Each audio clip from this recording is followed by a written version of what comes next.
Praise the Lord. ప్రభు యేసు నామములో అందరికీ వందనములు. యేసయ్య మాటను ఈ కార్యక్రమాన్ని వీక్షించడానికి ప్రేమతో నేను మిమ్మల్ని ఆహ్వానిస్తున్నాను. ఈ దినము అపోస్తుల కార్యముల గ్రంథం 7వ అధ్యాయం 1 నుండి 10 వచనాలు మనము ధ్యానించుకుందాం. ప్రధాన యాజకుడు ఈ మాటలు నిజమేనా అని అడిగాను.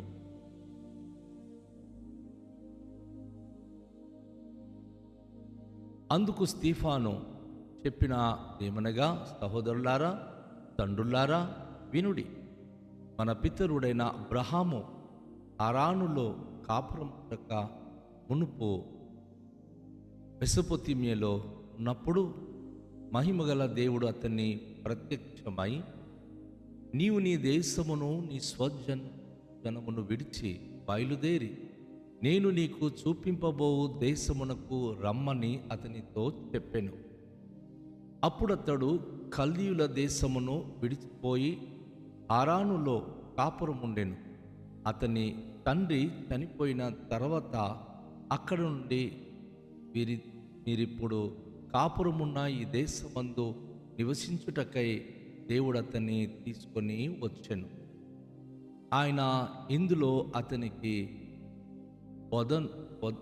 పాదము పట్టునంత భూమినైనను స్వాస్థ్యముగా ఇయ్యక, అతనికి కుమారుడు లేనప్పుడు అతని తరువాత అతని సంతానమునకును దీనిని స్వాధీనపరుచునని అతనికి వాగ్దానము చేసెను. అయితే దేవుడు అతని సంతానము అన్య దేశమందు పరవాసులగుదురనియు, ఆ దేశస్థులు 400 సంవత్సరములు మట్టుకు వారిని దాస్యమునకు లోపరుచుకొని బాధ పెట్టుదురని చెప్పెను. మరియు దేవుడు ఏ జనమునకు వారు దాసులై ఉందిరో ఆ జనమును నేను విమర్శ చేయుదునని, ఆ తర్వాత వారు వచ్చి ఈ చోటున నన్ను సేవింతురని చెప్పాను. మరియు ఆయన సున్నతి విషయమైన నిబంధన అతనికి అనుగ్రహించెను. అతడు ఇస్సాకును కానీ ఆ నిబంధన చొప్పున 8వ దినమున అతనికి సున్నతి చేసెను.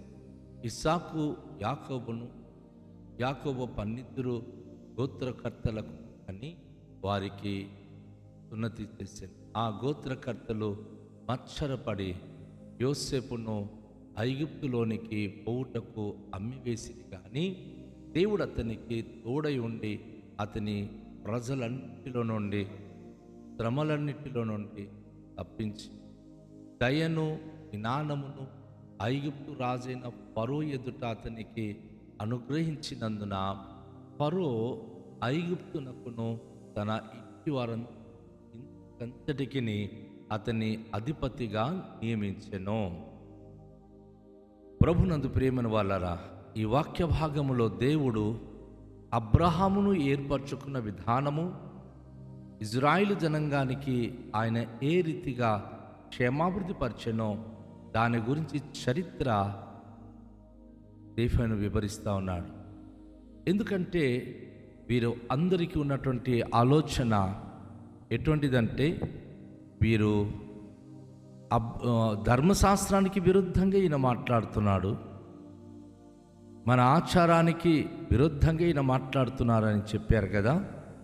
కనుక దేవునికి కానీ దేవుని ధర్మశాస్త్రానికి కానీ దేవుని విరుద్ధి కాడు, దేవునికి లోబడి దేవుని సేవకుడిన కనుక చరిత్ర ఆయన వివరించడం ప్రారంభించాడు. అక్కడ ప్రధాన యాజకుడు ఈ మాటలు నిజమేనా అని అతనికి అడుగుతున్నాడు. సభ దగ్గర అనేక మంది సమకూడినప్పుడు ఆయన ఎప్పుడైతే స్టెఫానుకి, అవును వీరందరూ ఏదో చెప్తున్నారు నీ మీద అబద్ధంగా, అంటే ఏదో చెప్తున్నారు కదా, అది నిజమేనా అని చెప్పినప్పుడు ధైర్యంగా పరిశుద్ధాత్మతో నింపబడిన ఏ సేవకుడు మరణానికి భయపడడు, ఎవరికి భయపడడు. ధైర్యంగా దేవుడు తనకు అప్పగించిన పని ధైర్యంగా నిర్వహించే దిశలో ముందుకు సాగిపోతాడు. కాబట్టి స్తెఫాను ఆయన ధైర్యంగా తండ్రులారా వినుడి అని చెప్పి అబ్రహాము హారానులో నుండి కాపురం ఉండక ఏ రీతిగా మెసొపొత్యలో ఉన్నప్పుడు మహిమగల దేవుడు అతనికి ప్రత్యక్షమయ్యాడో అక్కడి నుంచి మొదలుపెట్టాడు.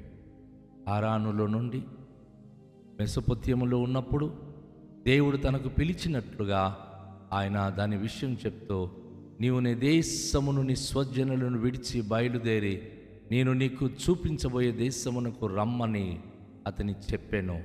ఇది ఆదికాండం 12వ అధ్యాయములో దేవుడు అబ్రహామును పిలిచినప్పుడు నేను నీకు ఒక దేశమును ఇచ్చేదను అని ఆయనతో పిలిచిన విషయాన్ని ఇక్కడ స్టీఫాను చెప్తున్నాడు.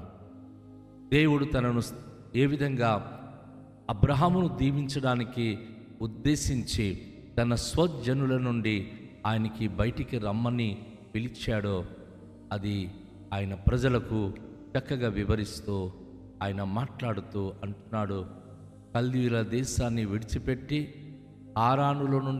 హారానులో కాపురం ఉండేను.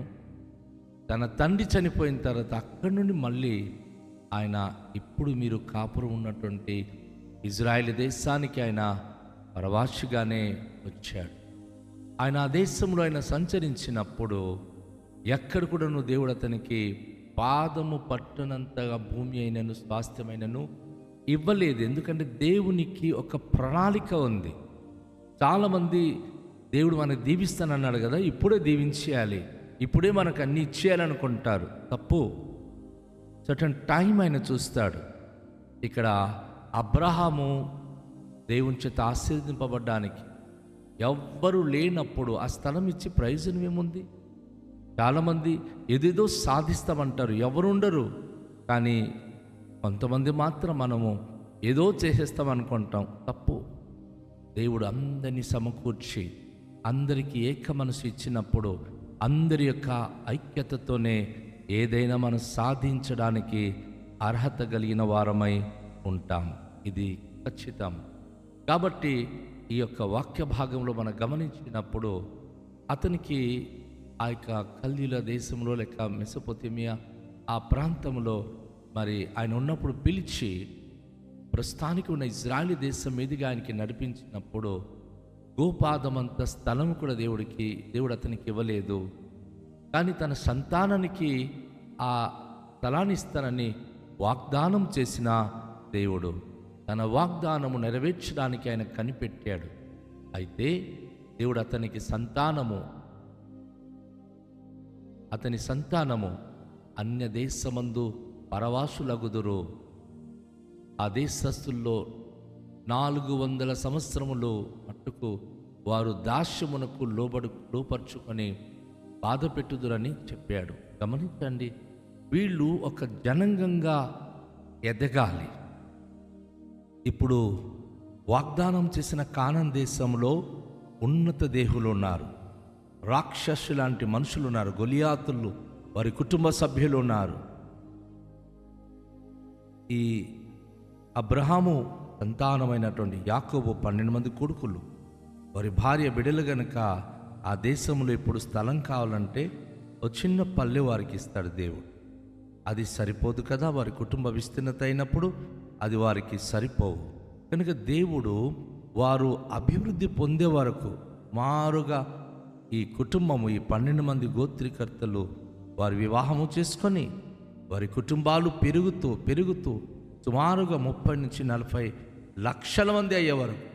ఐగుప్తు దేశం దేవుడు వారిని మరి ఫరో రాజు కింద వారిని ఉంచబెట్టాడు.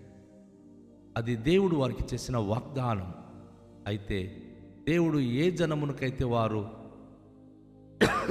దాసులై ఉంటారో ఆ జనమును నేను విమర్శ చేయుదును, ఆ తరువాత వారు వచ్చి ఈ చోటున నన్ను సేవింతురని దేవుడు చెప్తా ఉన్నాడు.